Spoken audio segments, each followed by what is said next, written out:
और मेरे सूरवीरों, कैसे हो? उम्मीद करता हूँ पढ़ाई आप लोगों की अच्छी चल रही होगी।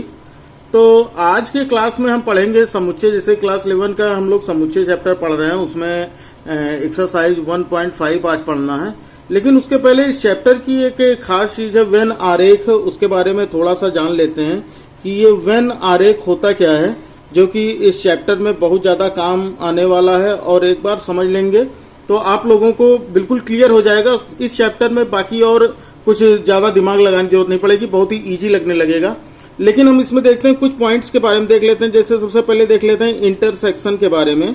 इंटरसेक्शन कहने का मतलब ये कि सर्वनिष्ठ समुच्चय, इंटरसेक्शन यानी सर्वनिष्ठ। हिंदी मीडियम वाले भी देख लें, सर्वनिष्ठ है। वैसे हिंदी मीडियम की ही क्लास है, लेकिन देखते हैं सर्वनिष्ठ ये क्या होता है। कि अगर मान लो कि हमें सर्वनिष्ठ समुच्चय, हमें इसका वेन डायग्राम बनाना हो तो हम कैसे बनाते हैं।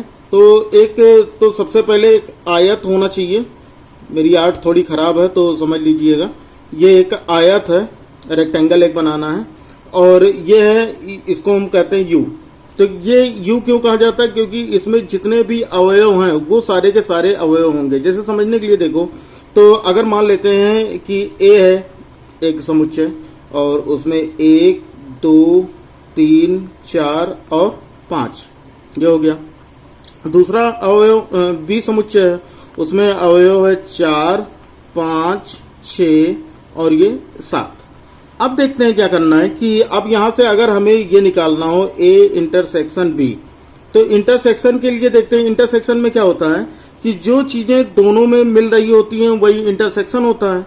अगर नहीं समझ में आ रहा तो पिछला वीडियो देखिए आप, 1.4 में बहुत ही डिटेल में बताया गया है, वहां आप आसानी से समझ लेंगे। अगर सीधे आप इसी चैप्टर पे आ गए हैं तो थोड़ी सी प्रॉब्लम होगी। लेकिन देखिए, समझाने की कोशिश करता हूं कि इंटरसेक्शन में जो चीजें दोनों समुच्चयों में जो अवयव सेम होंगे वही होंगे। तो जैसे 4 इसमें भी, 4 इसमें भी, 5 इसमें भी है, 5 इसमें भी है। तो इसका मतलब ये इसका इंटरसेक्शन होगा, ए इंटरसेक्शन बी होगा 4 और 5। तो हम क्या करते हैं कि दोनों समुच्चय बना लेते हैं, ए और बी। तो ये ए हो जाएगा और ये बी हो जाएगा। कहने का मतलब देखिए, तो जो चीज कॉमन है, तो कॉमन का मतलब यही वाला हिस्सा तो हुआ। तो यहां पर देख लेते हैं, इसको हम क्या कर लेते हैं, इसको हम सेट कर लेते हैं। ये शेडेड एरिया जो होगा यही होगा हमारा A intersection B, A intersection B. ये समझ में आ गया होगा। दूसरा पॉइंट देखते हैं। दूसरे पॉइंट पे आता है कि यूनियन यानी सम्मिलन जो था, यूनियन। यूनियन में क्या था, इसमें भी एक आयत बनाते हैं और इसके दो जो अवयव होंगे ए और बी, ये तो यू होगा। यू का मतलब जो ये सारे के सारे हैं वो इसी के अंतर्गत आएंगे। अच्छा, कहने का मतलब क्या है कि अगर हम इसी के बारे में देखें, जैसे ये दिया है ए एक समुच्चय 1 2 3 4 5 और बी दिया गया है 4 5 6 7। तो अगर हमें इसका यूनियन निकालना हो, ए यूनियन बी, तो यूनियन का मतलब क्या होता है कि जो चीजें ए में हैं वो तो पूरी लिखी ही जाएंगी, और बी में जो चीजें हैं वो लिखना, लेकिन रिपीट नहीं होना। जैसे 4 इसमें भी है, 4 इसमें भी, 5 इसमें भी, 5 इसमें भी, तो इनको एक ही बार लिखना है। तो इसका हो जाएगा 1 2 3 4 5 6 7। ये हो जाएगा इसका यूनियन, ए यूनियन बी। तो ये हो जाएगा सारे के सारे 1 2 3 4 5 6 7। अब इसका देखो, इसमें अगर हम वेन डायग्राम बनाते हैं तो ये इस तरह से बनेगा। ये हो जाएगा ए और ये हो गया बी। तो कहने का मतलब देखो क्या आ रहा है इसमें जितनी चीजें ए में हैं उतनी ही चीजें मतलब बी में सारे के सारे। तो इनका जो यूनियन है, तो ए और बी दोनों का सम्मिलन है, दोनों का मिश्रण आ रहा है। तो यूनियन का मतलब सम्मिलन ही होता है। तो यानी पूरा ए और बी पूरा का पूरा आ रहा है। तो कहने का मतलब क्या है कि ए और बी क्या करेंगे, हम शेडेड कर देंगे। ए और बी शेडेड हो जाएगा। क्लियर है ये बात? अब इसमें बताइए, यहां तक कोई दिक्कत हो तो बताइए, समझ में आ गया होगा। आगे देख लेते हैं अगला, माइनस करने के लिए। अब यही चीज अगर हमें माइनस करनी हो तो माइनस करने के लिए क्या करते हैं। तीसरा पॉइंट देखो, तीसरा पॉइंट है ए माइनस बी। तो माइनस करने के लिए भी यही करते हैं। अगर हमें मान लो ए माइनस बी करना है तो एक चीज इसका याद रखिए, एक आयत बनाएंगे और आयत जो होगा वो क्या होगा यू, क्योंकि इसमें जितने भी अवयव होंगे सारे के सारे इसी आयत के अंतर्गत होंगे। हम दो अवयव बनाते हैं ए और बी, ये दो अवयव होंगे ए और बी। तो कहने का मतलब क्या है कि अगर हम ए में से ए माइनस बी करते हैं तो ए माइनस बी करने पर जो उसका आंसर होगा वो ओनली सिर्फ ए होगा, सिर्फ ए होगा। अगर नहीं पढ़े हैं माइनस वाला तो वो भी इसके पहले के एक्सरसाइज में पढ़ाया गया है। तो इसका मतलब क्या है कि केवल ए वाला एरिया ही क्या होगा, ये शेडेड होगा। केवल ए वाला, ये वाला हिस्सा नहीं करना है, ये हमको छोड़ देना है। केवल एक वाला जो ए समुच्चय है, ये ए वाला गोला है, इसी को ही हमें शेड करना है। क्लियर है इतनी बात? आगे देखते हैं। अगला जो पॉइंट आता है वो है,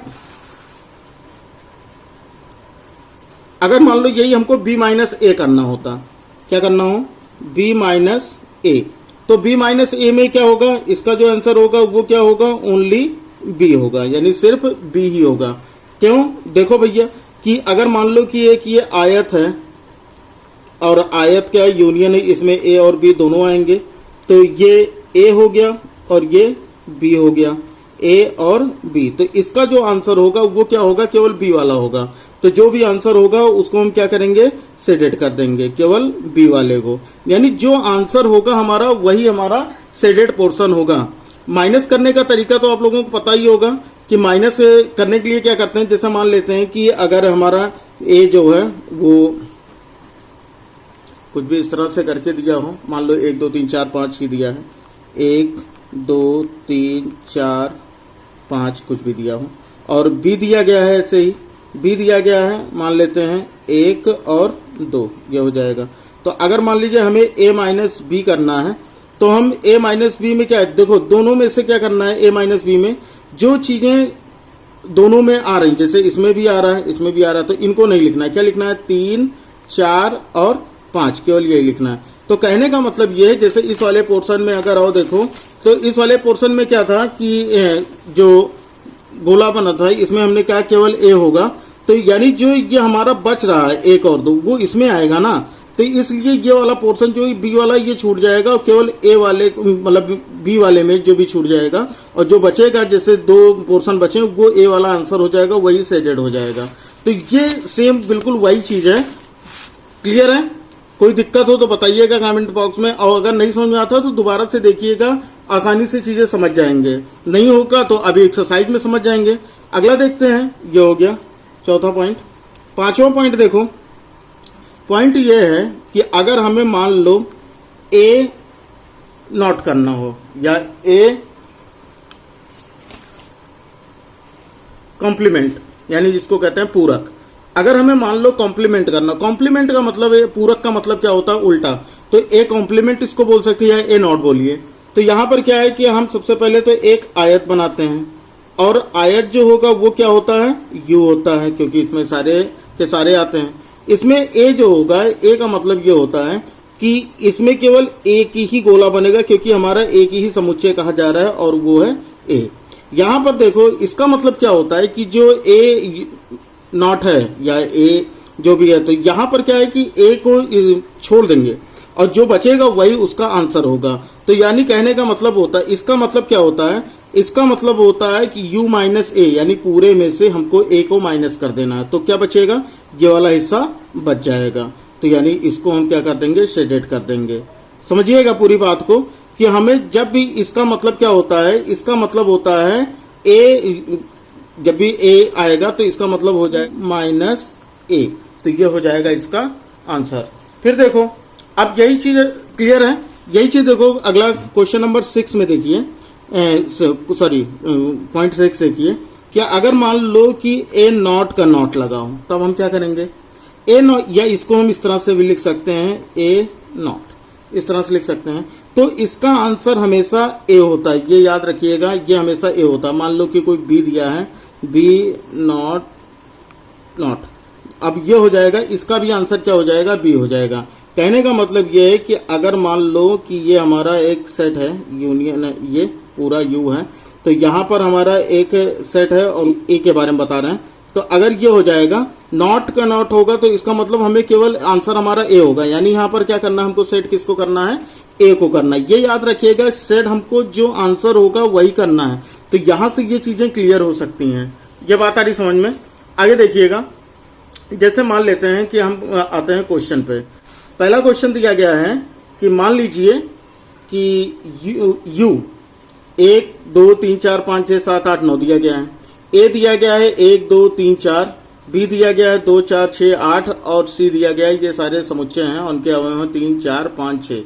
तो निम्नलिखित ज्ञात कीजिए। सबसे पहले आ गया ए कॉम्प्लीमेंट, या फिर और नॉट भी बोल सकते हैं। अब यहां पर अगर हमें इसका आंसर निकालना हो तो हम क्या बताएं कि अगर ए का आंसर निकालना तो ये चीज क्या होती है, ए माइनस यू माइनस ए। अभी इसके पहले बताया था कि ए नॉट का या ए कॉम्प्लीमेंट का मतलब होता है यू माइनस ए। तो हम यहां से यू माइनस ए निकाल लेते हैं तो क्या हो जाएगा, यू की वैल्यू देखते हैं कितना है, 1 2 3 4 5 6 7 8 9 माइनस ए कितना है, 1 2 3 4, ये हो गया। अब हमें इसका अगर हम माइनस करें तो माइनस करने पे हम क्या करते हैं कि जो चीजें दोनों में है वो हमको नहीं लिखनी है। माइनस करने पे जो चीजें दोनों में है वो हमको नहीं लिखनी है। तो यहां पर क्या देखो, 1 ये भी 1, 2 यहां पे 2, 3 यहां पे भी 3 और ये 4 और यहां पर भी 4। तो हम यहां इसको इसे लिख देंगे, जो भी बचा 5 6 7 8 और 9, ये हो जाएगा इसका आंसर। अच्छा एक चीज, अगर इसको मान लो ग्राफ से बनाना हो, वेन डायग्राम से, तो हम कैसे बनाएंगे कि ये हमारा एक रेक्टेंगल होगा और ये होगा यू, ठीक। इसमें से हमें ए डैश निकालना है, यानी जो ये हमारा ए होगा, यानी पूरा का पूरा जितने जो भी होगा 1 2 3 4 5 6 7 सारे के सारे इसी में होंगे। तो यहां पर क्या है कि 1 2 3 4 5 जो भी बचा, तो कहने का मतलब ये कि जब हम पूरे में से ए को हम माइनस करेंगे, यानी बड़ा हमारा तो यू ही है ना, तो यू माइनस ए हम करेंगे तो हमारा जो आंसर होगा वो क्या होगा, यू वाले हिस्से का ही तो होगा भाई। इसमें देखिए 5 6 7 8 9, तो यू वाले हिस्से का बचा। तो हम यहाँ पर सेटेड क्या करते हैं कि यू वाले हिस्से को हम सेटेड कर लेते हैं। कोई दिक्कत हो तो बताइए, सही है ना, बहुत ही आसान है, बहुत ध्यान से देखिएगा। अब देखो बी इंटरसेक्शन, बी बताना है, बी कॉम्प्लीमेंट और नॉट। तो यहां पर हम बी कॉम्प्लीमेंट निकालते हैं तो इसका मतलब क्या हो जाएगा, u माइनस बी। अब यहां से ये निकाल सकते हैं आसानी से, क्या हो जाएगा, u कितना है, u है हमारा 1 2 3 4 5 6 7 8 9, तो 1 2 3 4 5 6 7 8 9, माइनस क्या करना है b को, b कितना दिया गया है 2 4 6 8, तो यहां लिख लेंगे 2 4 6 8। अब माइनस कर लो, माइनस करने पे क्या आएगा, देखते हैं क्या क्या है, 2 2 4 4 6 6 8 और 8। तो यानी बचा जो वो लिख लो 1 3 5 7 और 9, ये हो जाएगा इसका आंसर। क्लियर है, कोई दिक्कत हो तो बताइएगा जरूर कमेंट बॉक्स में। आगे देखते हैं क्वेश्चन नंबर, इसका थर्ड पार्ट पे आते हैं। यहां पर दिया गया है ए यूनियन सी कॉम्प्लीमेंट। अब यहां पर हमें ए यूनियन सी निकालना, तो सबसे पहले तो हम निकाल लेते हैं, किसका निकालेंगे, हम निकाल लेते हैं ए यूनियन सी का, यानी नॉट छोड़ देते हैं पहले। अच्छा इसका मतलब जानते क्या हुआ, इसका मतलब ये हो जाएगा कि यू में से हम माइनस करेंगे किसको, ए यूनियन सी को। तो सबसे पहले तो हमें ए यूनियन सी निकालना है, तो निकाल लेते हैं पहले।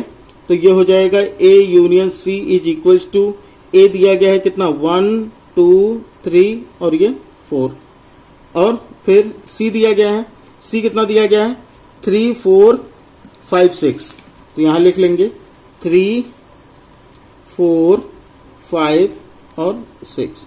अब यहां से निकाल के देखो भैया कितना बचेगा, यूनियन में क्या क्या चीजें लिखते हैं, यानी जो चीजें हैं ए वाली वो तो पूरी लिखी जाएंगी, और बी में जो ए में और बी में कॉमन है उनको केवल एक बार लिखना है। तो क्या हो जाएगा 1 2 3 4, तो 3 और 4 इसमें भी, 3 और 4 इसमें भी, तो एक ही बार लिखा, तो ये हो गया 5 और ये 6। तो तो ये हो गया है। अब यहां से हमको क्या निकालना है, u माइनस ये करना है। तो यहां पर हमारा हो जाएगा a यूनियन c कॉम्प्लीमेंट। अब एक u कितना था, तो यहां से हम क्या निकाल देंगे कि u minus a union c।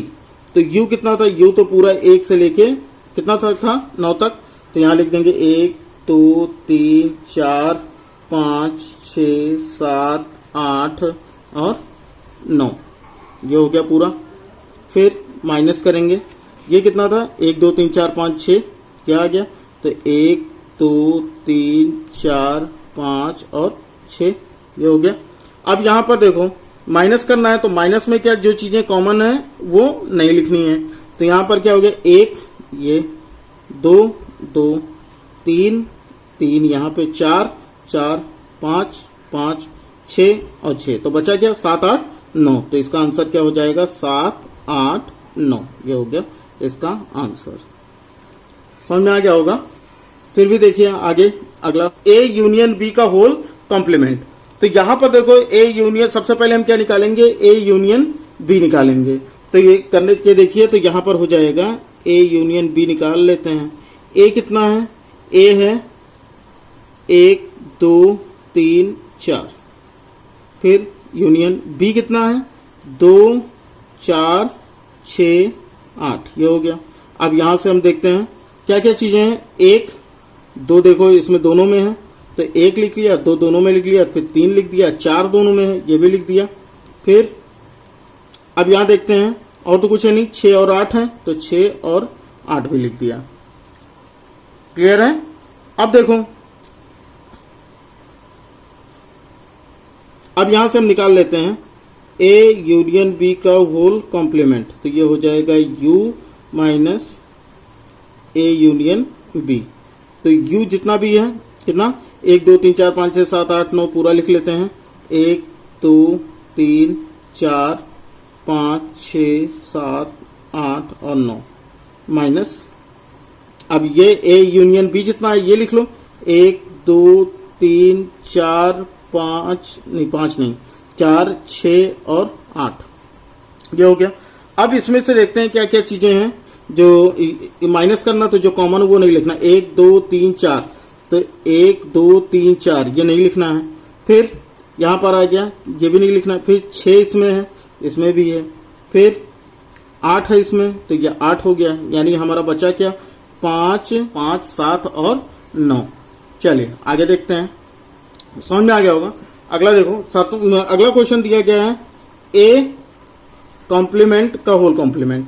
अब यहां पर देखो ए कॉम्प्लीमेंट का होल कॉम्प्लीमेंट, इसमें क्या करना है कि अभी मैंने पहले ही बताया था कि उसका आंसर जो कॉम्प्लीमेंट का कॉम्प्लीमेंट होता है तो उसका आंसर ए ही होता है। तो यहां पर जो चीजें ए में है वही लिख देते हैं। ए में क्या है, 1 2 3 और 4, यही हो जाएगा इसका आंसर। बहुत ही इजी है, याद रखिएगा हमेशा कि ए कॉम्प्लीमेंट का होल कॉम्प्लीमेंट हमेशा ए ही होता है। फिर आगे क्वेश्चन पे आते हैं। छठे क्वेश्चन पे देखिए, छठा क्वेश्चन दिया गया है बी माइनस सी का होल कॉम्प्लीमेंट। तो ये क्वेश्चन मेरे हिसाब से आप लोग लगा लेंगे।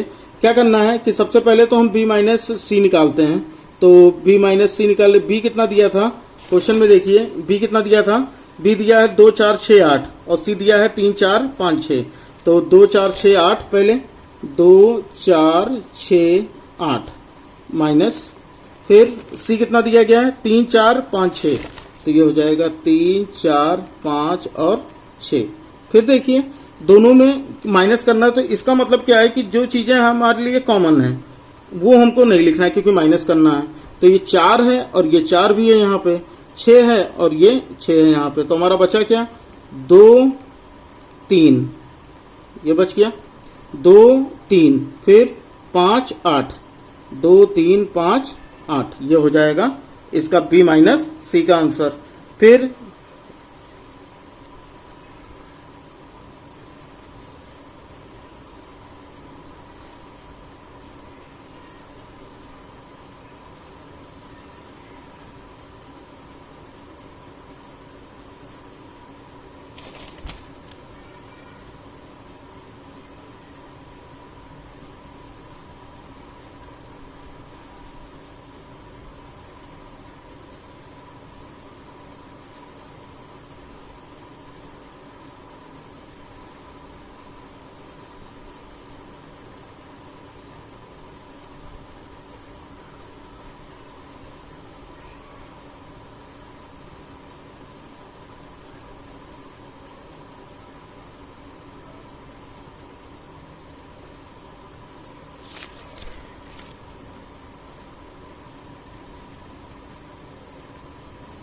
तो ये गलत हो गया। यहाँ देखिए क्या है कि जो चीजें हमारा b माइनस सी यानी b में जो चीजें बची हैं वही हमको लिखना है, यानी 2 और 8, तो ये हो गया b माइनस सी। अब हमें यहाँ पर क्या निकालना है, b माइनस सी का होल कॉम्प्लीमेंट, तो ये क्या हो जाएगा u माइनस b माइनस सी।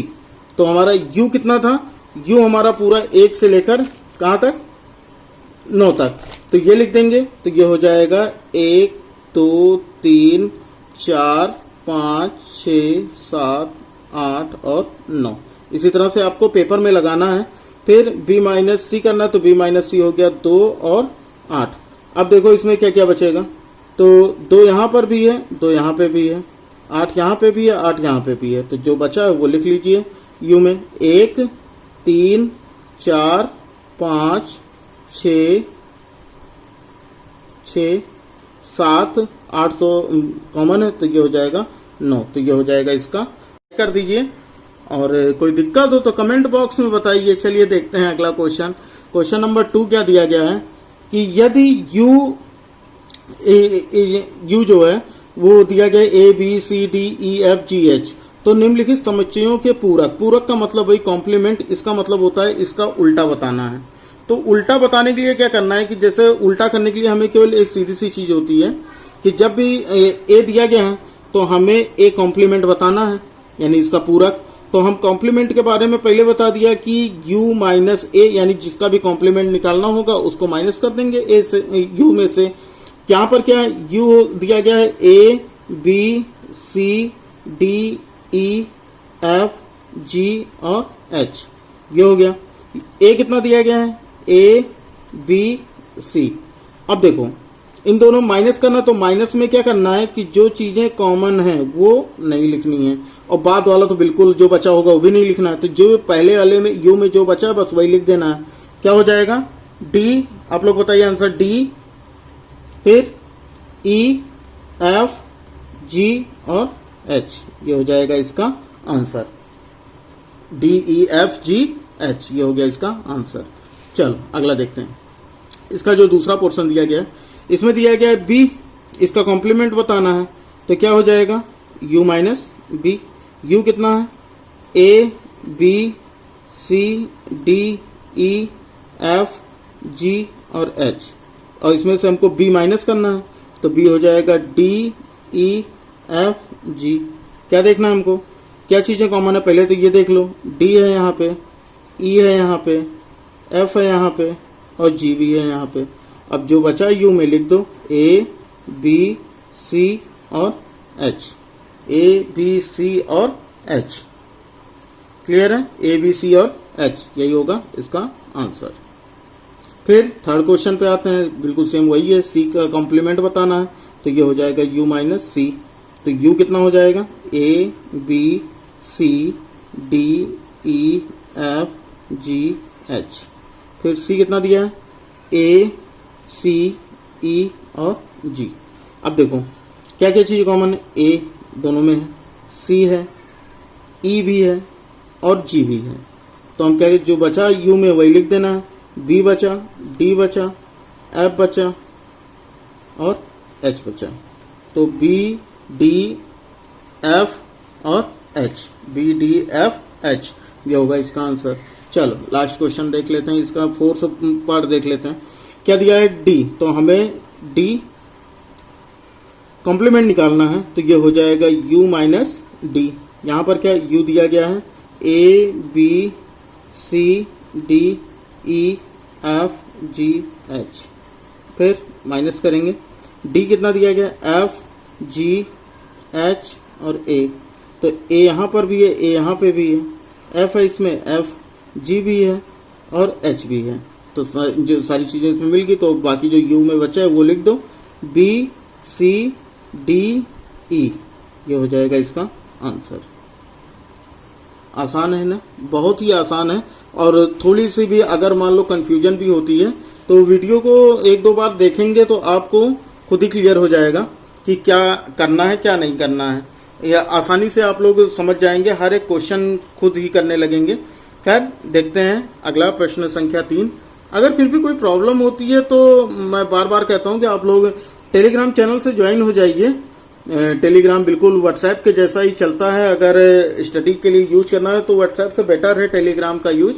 टेलीग्राम के फायदे ये हैं कि उसमें आपकी प्राइवेसी रहेगी, आपका नंबर कोई नहीं यूज कर पाएगा, जैसे कि व्हाट्सएप में होता है। ग्रुप में जोड़ने पर व्हाट्सएप पे सारे नंबर जो होते हैं वो सर्कुलेट हो जाते हैं, तो इसका एक फायदा होता है ये टेलीग्राम का। तो ये टेलीग्राम का लिंक है और टेलीग्राम की इस लिंक पे आप जाएंगे, डिस्क्रिप्शन में दिया गया है, तो यहाँ से जाकर आप टेलीग्राम डाउनलोड करके आप यहाँ लिंक पे क्लिक करके आप ग्रुप ज्वाइन कर सकते हैं और वहाँ पर फिर आप क्वेश्चन पूछ भी सकते हैं, अपने डाउट क्लियर भी कर सकते हैं।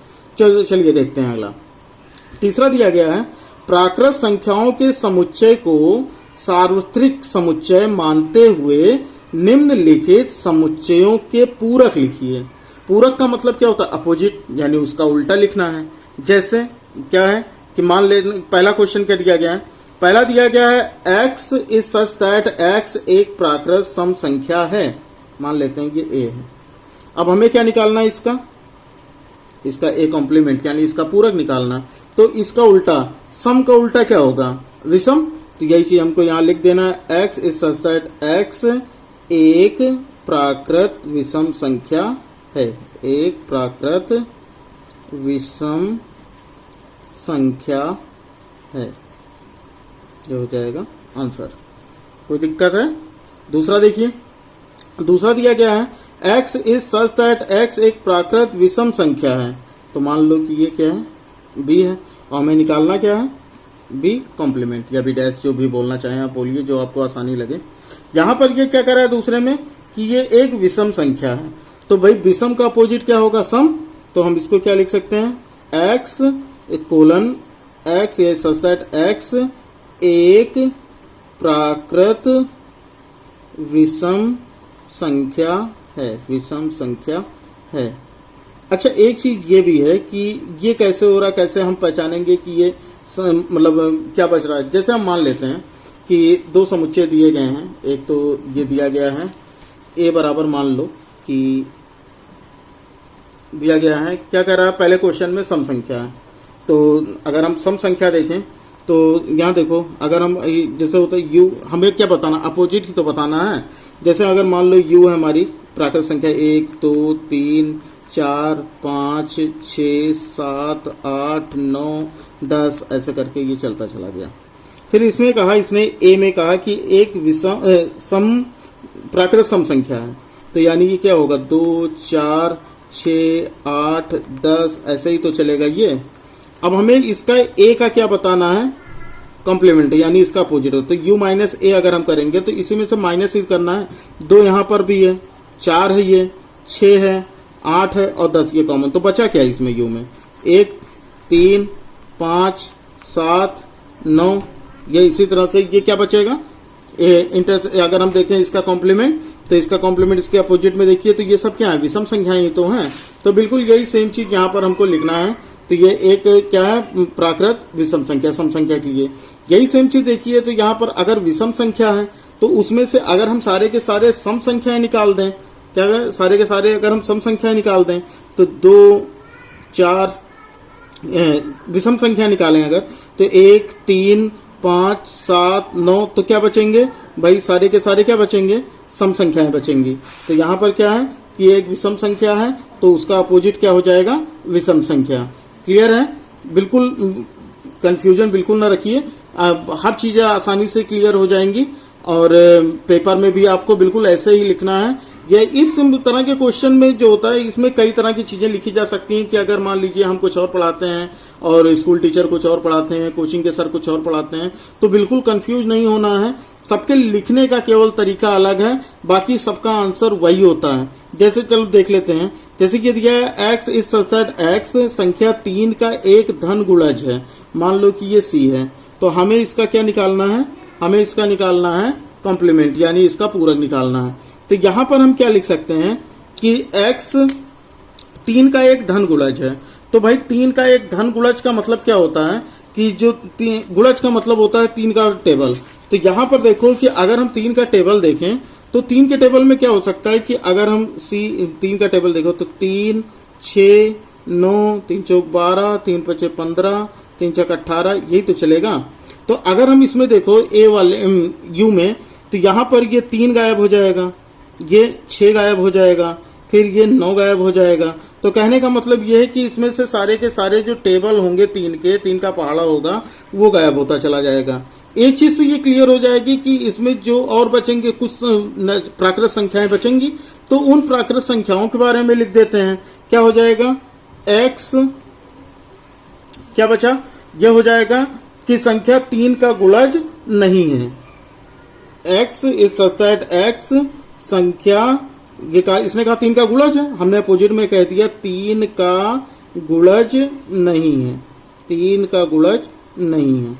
अभी और लिख देंगे, और क्या है कि जो हमारा x है वो क्या है, वो एक किस तरह की संख्या है, जो भी है वो है प्राकृत संख्या, क्योंकि हम क्वेश्चन प्राकृत संख्या पे सॉल्व कर रहे हैं। तो यहां पर लिख देंगे बिलोंग्स टू n, यानी हो जाएगा नेचुरल नंबर। ये देखने में भी अच्छा लगेगा और टीचर के लिए भी काफी इंप्रेसिव होगा।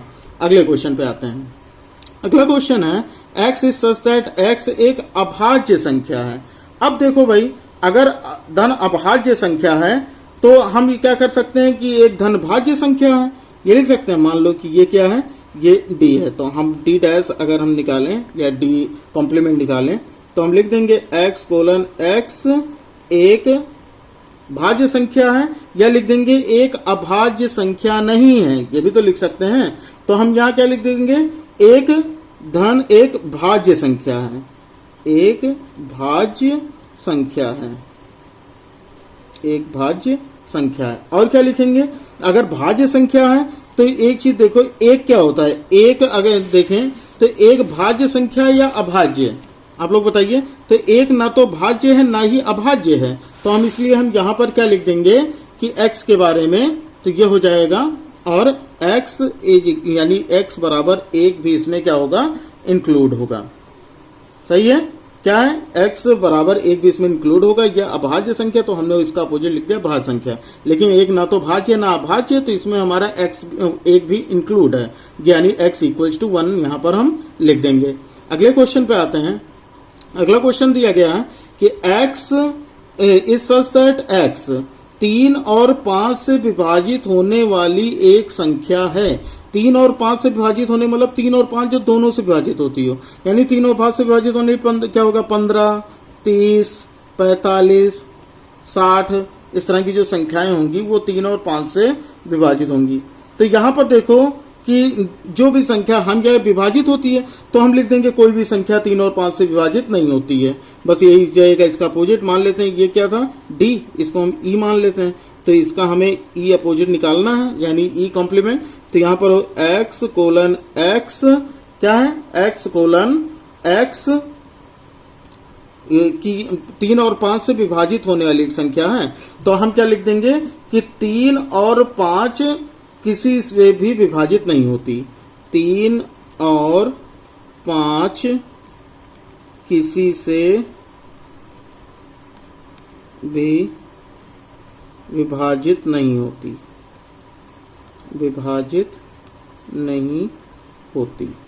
अच्छा, एक चीज और भी कि अगर हमें अच्छा लगना है तो हम यहाँ पर क्या लिख देंगे कि अगर विभाजित नहीं होती तो संख्या किस तरह की है, तो जो भी संख्या x है वो क्या है, नेचुरल है, यानी प्राकृत है। तो x बिलोंग्स टू n, ये लिख देंगे, तो इससे हो जाएगा कि ये नेचुरल नंबर है, x बिलोंग टू n। चलो आगे क्वेश्चन देखते हैं। क्वेश्चन नंबर 6 क्या है, x is such that x एक पूर्ण वर्ग संख्या है।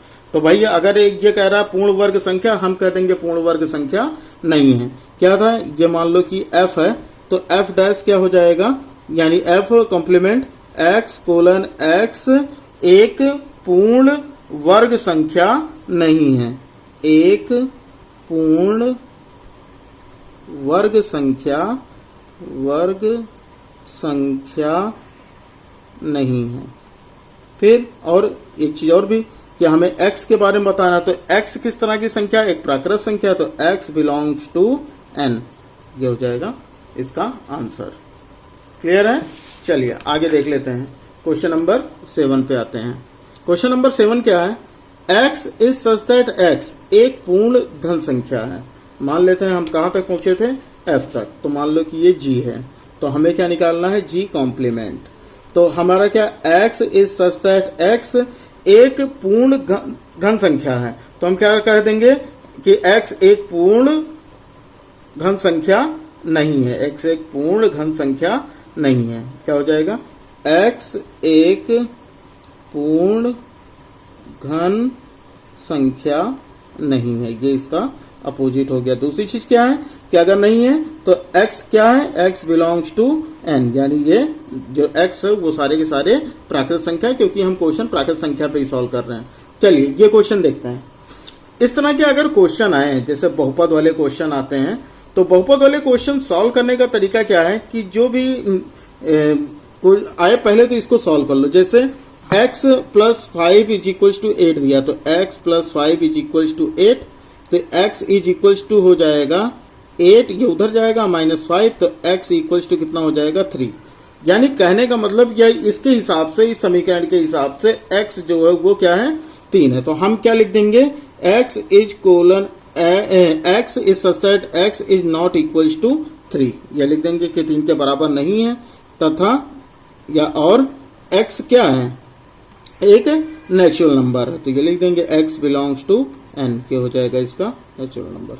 यानी कहने का मतलब ये कि कोई भी अगर बहुपद आता है तो पहले तो उसको सॉल्व करके x की वैल्यू निकाल लीजिए, ये इस तरह से जो भी आंसर आएगा वही लिख देंगे कि वो उसके इक्वल नहीं है। अगर समझ में आ गया हो तो बहुत अच्छी बात है।